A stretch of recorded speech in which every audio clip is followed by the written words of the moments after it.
भला डराता है किसको तू खंजर दिखा दिखा कर। सीता,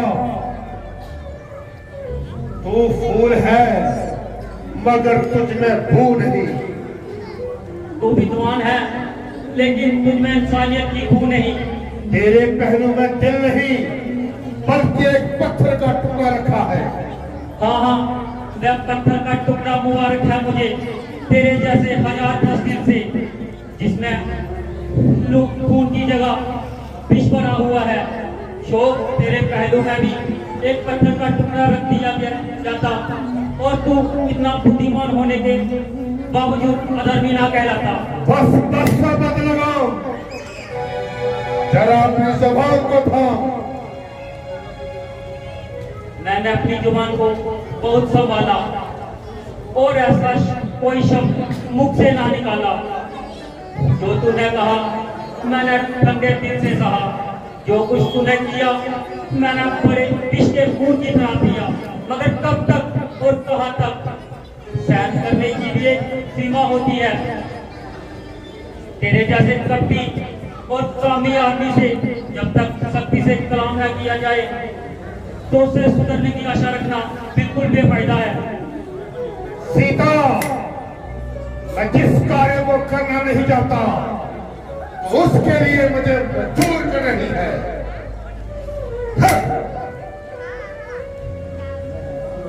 मैं हैरान हूं, आज ये मेरा खंजर न जाने क्यों बेकार हो रहा है, जबकि मेरी शान में ऐसे भ्रष्ट और अपमानित शब्दों का इस्तेमाल हो रहा है।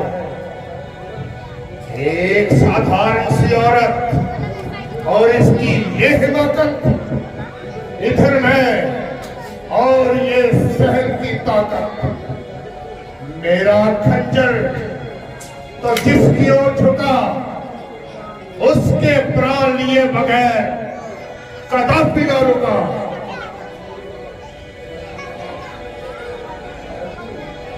परंतु न जाने क्यों मेरा ये हाथ तलवार के दस्ते पर जाते जाते न जाने क्यों रुक जाता है।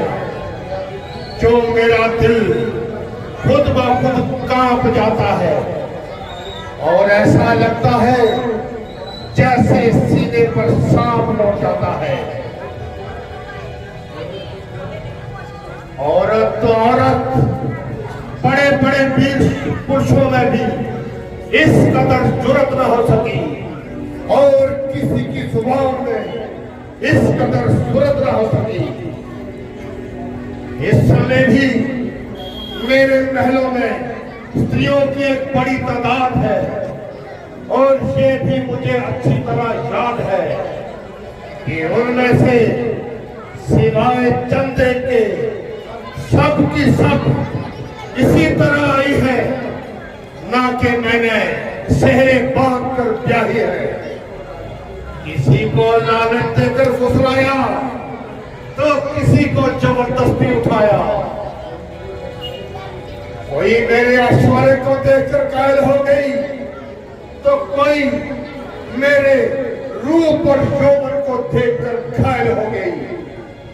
अगरचे सबके साथ यही हाल बीता है और सबको अपने बल और बुद्धि से जीता है, मगर ये अजीब तरह की सीता है, न नम्रता से मानती है और न ही कठोरता को जानती है। लगता है ये प्रिया अजमा रही है और मुझे सिर्फ अजमा रही है। बेशक इसने मुझे बहुत अजमाया, मगर मुझे भी रावण कौन कहेगा जो इसे सीधी ना बनाया।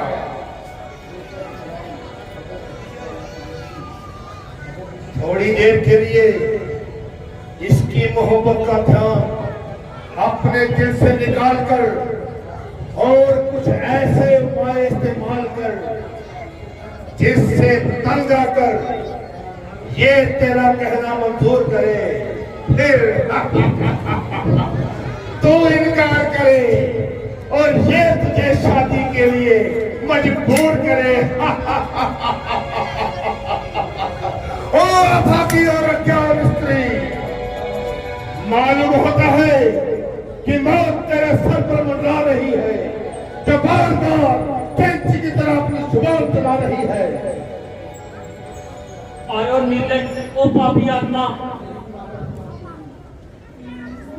तेरी सतदाई जी स्पष्ट बता रही है कि तेरे अंदर से सदाई मलाल आ रही है। नहीं मालूम कब तेरी नर्म कुफतार होवेगी, समझ जा, मान जा, वरना बहुत ही खुमार होवेगी। नहीं मालूम कब खत्म तेरी तकरार होवेगी, तू अब सुन ले या फिर सुन ले, तेरी इनकार होवेगी। तेरी जैसी बहुत सी सरकशों को आजमाया है, मेरे कदमों पे तू कुर्बान आखिरकार होवेगी। उधर जो राजहत है, इधर की हद प्रिया का है, भला देखे दोनों में किसकी हार होवेगी।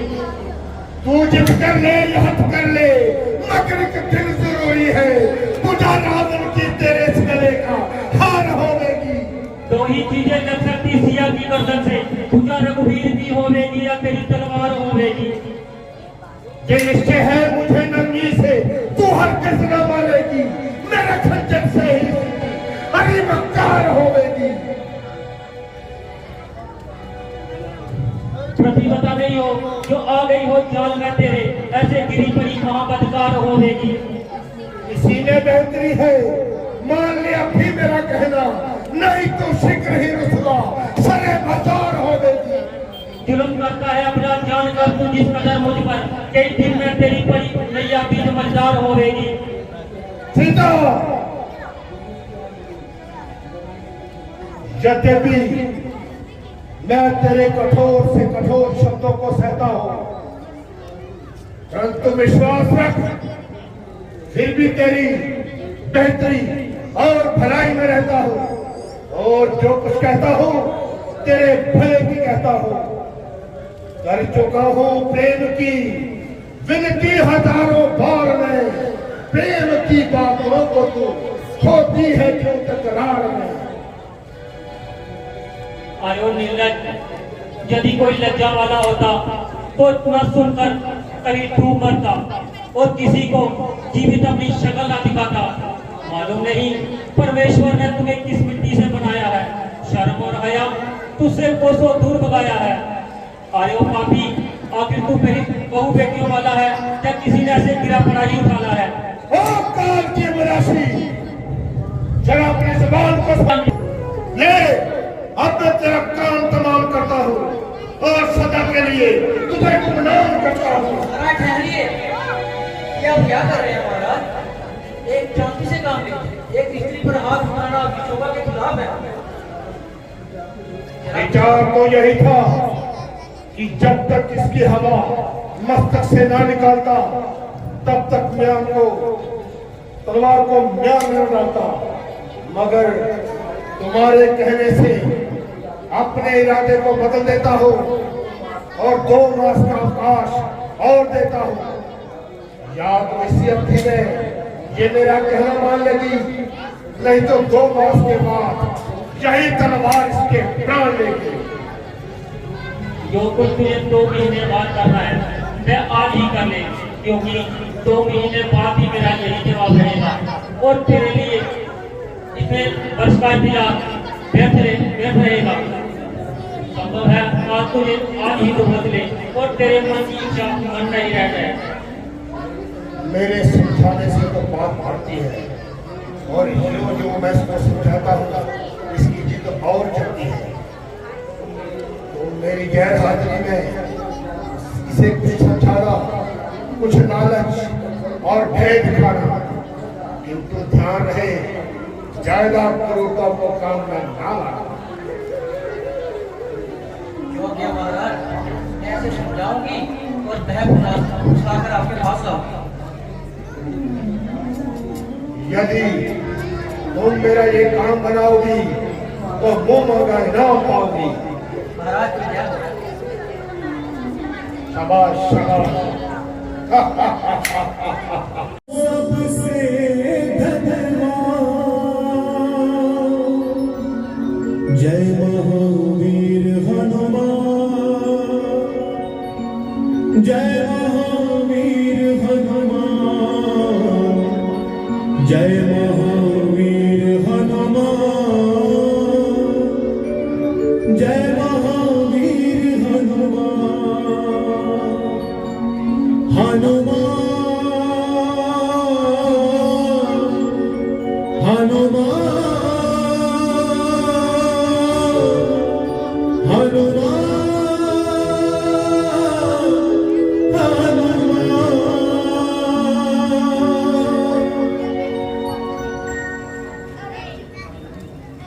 माता जी, ये आप क्या कर रही हैं? इतनी समझदार और धर्मात्मा होकर ऐसी बुरी मौत हो रही है। माना कि इस समय आपकी जान को महासंताप है, किंतु आत्मघात करना भी तो महापाप है। भाई, तुम्हारा नाम क्या है? मेरी तो तुमसे ना कोई जान है और ना पहचान। मैंने तो तुम्हें कभी नहीं देखा। जरा समीप होकर अपनी शक्ल तो दिखाओ। माता जी, तो तब भी आपका दुर्लभ। मैंने तुम्हें जान लिया और भली पहचान प्रकार से पहचान लिया। अरे तू, मैं वही समय था जब मैं धोखा खा गई थी और रावण के धोखे में आ गई थी। अब तो मैं मिट्टी को भी सूंघ के बता दूं कि ये रावण की कबर है। अब तेरी चालाकियों को सब समझ है। हे माता, मैं शपथ पूर्वक कहता हूँ, करुणानिधि ने भेजा है, सेवा में उनकी रहता हूँ।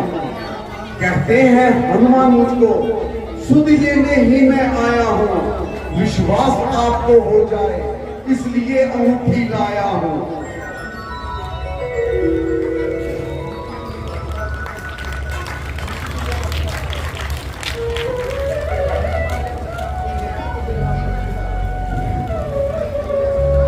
मृत्यु की अवस्था को ये मिलन अवसर की तरह है, अथवा हनुमान दूसरे को दिखलाई पड़ा किनारा है। अच्छा, पहले ये बदलाव, वे अनुज सहित अच्छे तो है। खरदूषण त्रिशरा संकारक मेरी चर्चा तो करते हैं। नहीं सुधि रखते तो सुधि लेने को क्यों भेजा है? माँ, वहाँ कुछ बात नहीं, दिन रात आपकी चर्चा है। जितने दुख आप सह रही उससे टूने में सहते हैं। जो दान लगे पे पानी के इस भांति दयानिधि रहते हैं। लंका पर रघुकुल का डंका हे माँ अब बजने वाला है। वह नौका डूब नहीं सकती जिसका राघव रखवाला है। फिर राम वचन कर रही आप, ये भी तो फल दिखलाएगा। इस फल से ही वानर दल निश्चित तल पर जय पाएगा।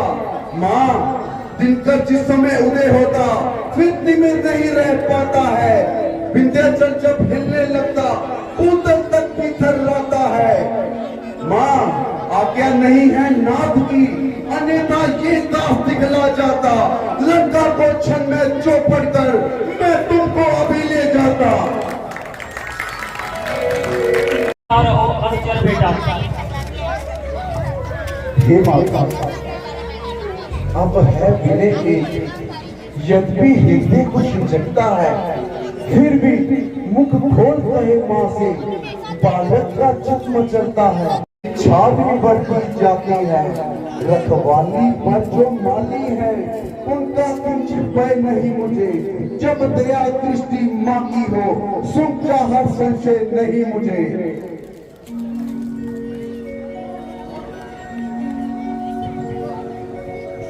मेरी आज्ञा है बेटा। जो आज्ञा माते। जय श्री राम।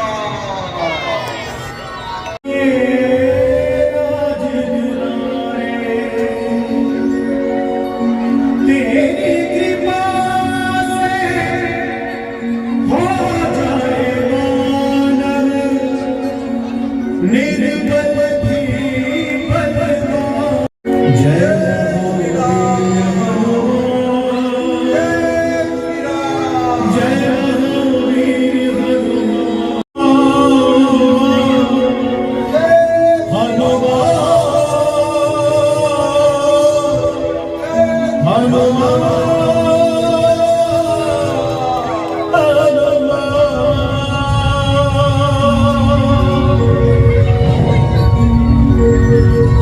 अग्नि प्रज्वलित लगवाओ पूंछ में बादल की।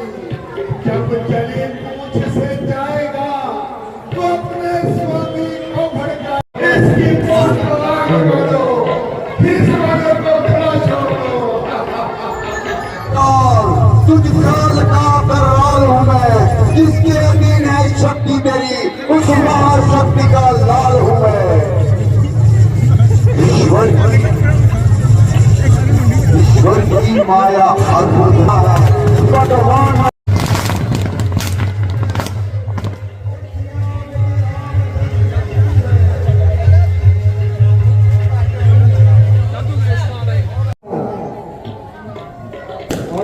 हनुमान चोरों की तरह और लंका को बुला लिया तो कितनी बहादुरी दिखाई।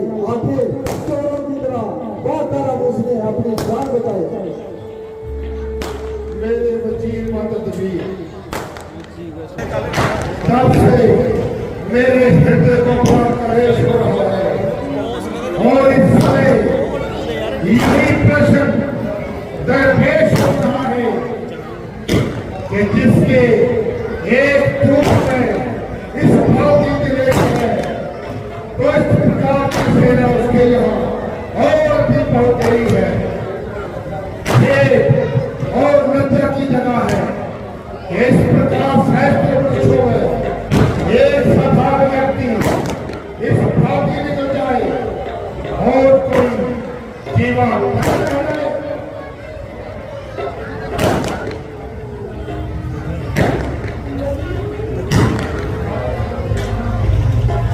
महाराज बिल्कुल ही बेसूद है। मैं वही मेघनाथ हूँ जिसका हनुमान एक झटका न सह सका और मेरे सामने दम न कर सका। मैं तुझे एक मामूली सा इंसान समझता हूँ, अलबत्ता भावने के पीछे मारना अपना अपमान समझता हूँ। खैर जो कुछ हुआ सो हुआ, अब उसका क्या जिक्र करना है। अब जो तो मुझे किसी बात का गम नहीं, क्योंकि मेरे शूर ने किसी भी पहलू में किसी से कम नहीं। बड़ा हिम्मत लंका के प्रभावों से मुकाबला करने में किसी का दम नहीं। मान लो गैर सौ रुख भी करे तो वह नहीं जा हम नहीं।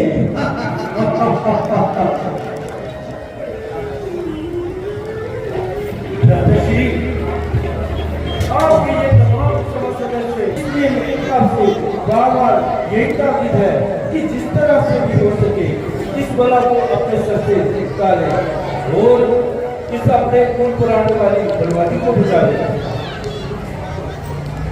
इसका सबसे सरल और सुलभ उपाय यही है कि सीता जी को श्री रामचंद्र जी के पास ले जाए और उनकी शक्ति के बदले अपना उतारे।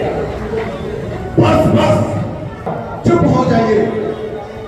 अगर रामचंद्र का इतना ही भय है तो जाओ कहीं जाकर छुप जाइए। कुल पर चाहे कितनी भी तबाही मचे, मगर ऐसी जगह छिपना जहां तुम्हारी जान बचे। ना तुम्हारे जैसे निर्लज और कायम हमारे कुल में पैदा होते और ना ही आज हम अपने भाग्य पर होते। बहन की रात कटी जाए और भाई को छड़ जाए धिक्कार है ऐसे भाई पर, धिक्कार है। जाओ जाओ, जल्दी जाओ, वरना दो देख जाएगी और फिर छिपने के लिए जगह भी ना पाओगे। तू ये किस प्रकार अपनी जुबान चला रहा है? पृथ्वी तथा आकाश को अपने गुलाबे में मिला रहा है। माना कि तू जो में मशहूर है, मगर बुद्धि और समझ उससे कोसों दूर है। अरे परिश्रम पर कर शोक्या और गजबत की जुबान जो मुंह में आया वही फरमा। अरे निर्लज, तो तू कहाँ मर गया था? चलो तेरा हनुमान शस्त्र शस्त्र से आप सबको अपनी सभा में बेइज्जत कर दिया। मैं जिस बात को कहना ना चाहता था, आखिर आप कहलवा ही रहे हैं। चाचा साहेब, सच कहो तो इसमें भी आपकी साजिश और धृष्टता थी, जो हनुमान इस प्रकार जहां से भाग गया। ना ही आप उसकी अनुचित हिमायत करते और ना ही पिताश्री उस पर नजर नाइज करते।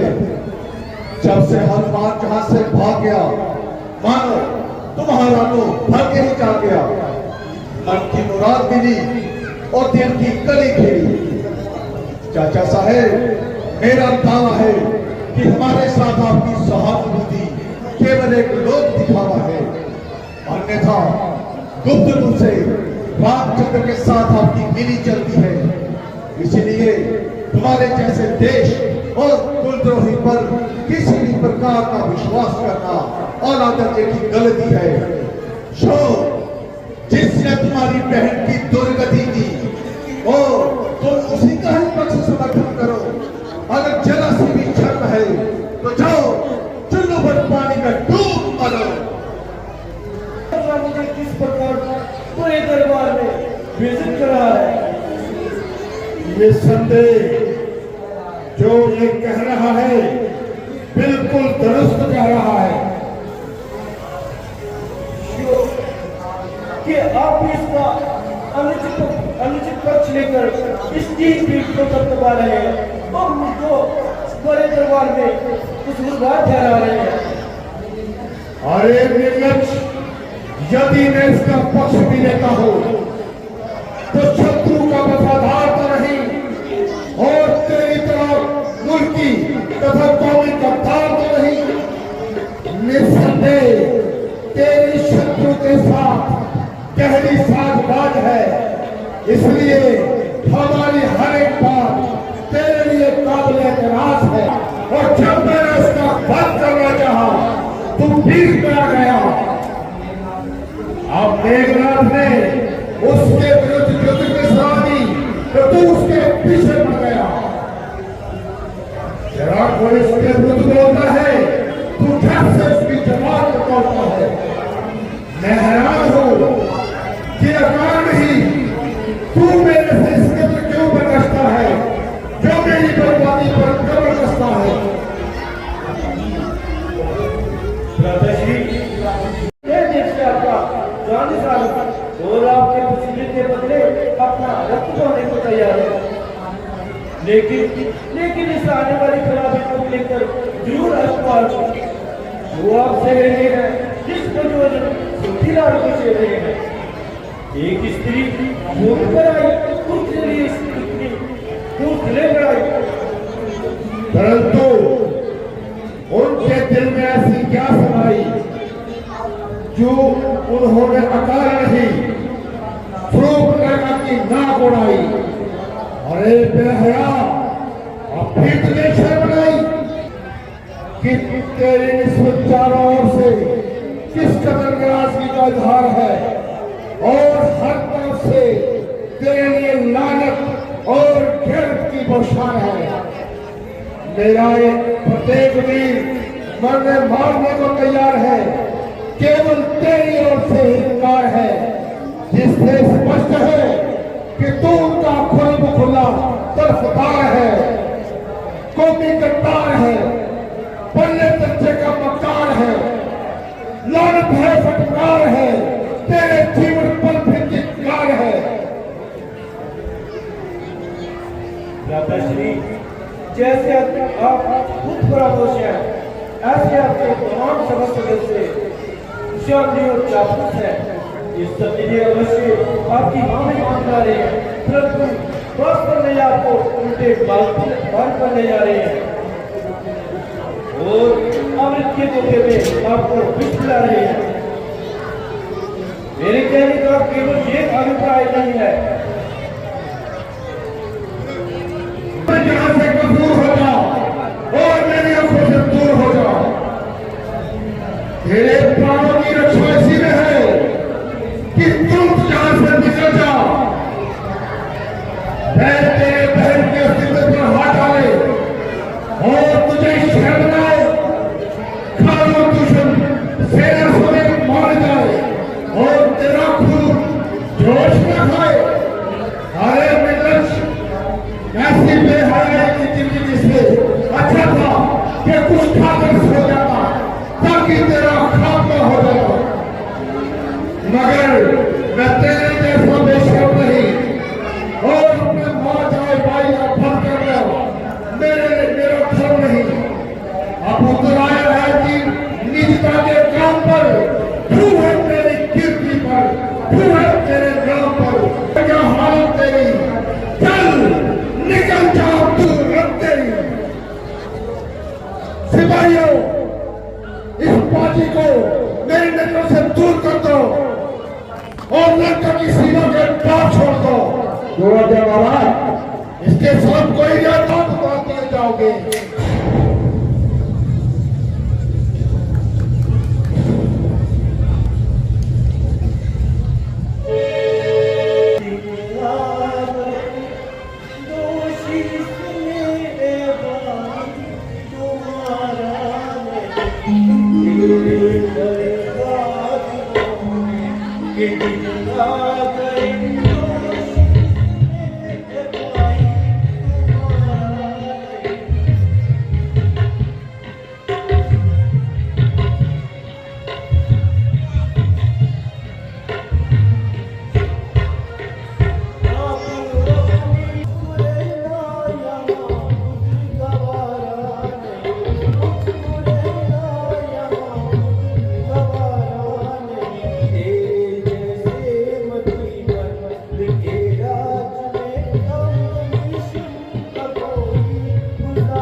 ये देश सदैव के लिए छूट गया।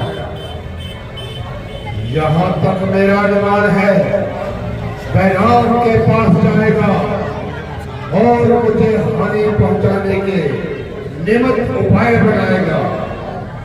खैर, जो कुछ हुआ सो हुआ, अब उसका क्या जिक्र करना है। अब तो आगे की रोकथाम का फिक्र करना है। अब मैं चाहता हूँ और भाई कुंभकर्ण को जगाता हूँ, कहीं ऐसा ना हो वो भी मुझसे जिंदा हो जाए और मामला खामखा पेचीदा हो जाए। भाई कुंभकर्ण को जगाओ।